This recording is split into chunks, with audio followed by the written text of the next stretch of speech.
Hello guys, samahan niyo ako magluto ng shrimp with broccoli. Ayan, ginisa ko ng bawang sibuyas. Ilalagay na natin ang hipon.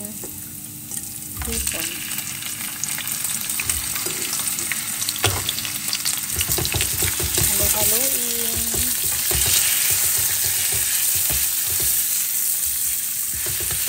Masayaw ang aking kawali.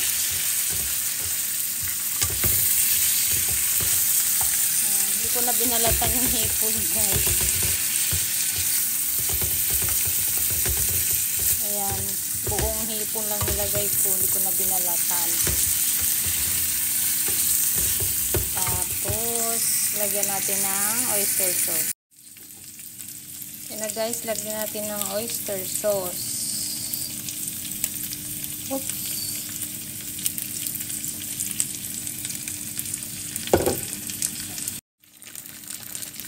Lagyan ng pepper.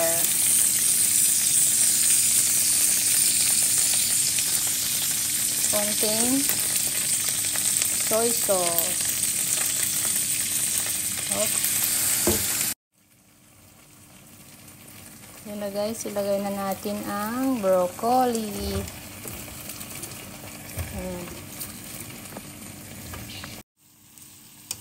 So guys, halo-haloin yan hanggang sa maluto.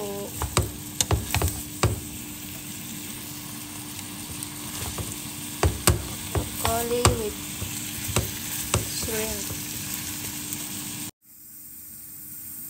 Ayan na siya guys. Papakuluin na natin ng 3 minutes to 5 minutes hanggang sa maluto. Ayan na guys. Silipin natin kung luto na siya. Ayan. Ready to serve na. Yummy na, yummy.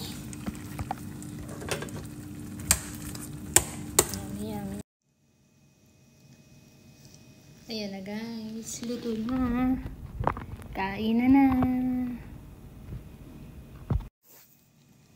Kain na. Thank you for watching my recipe. Yummy.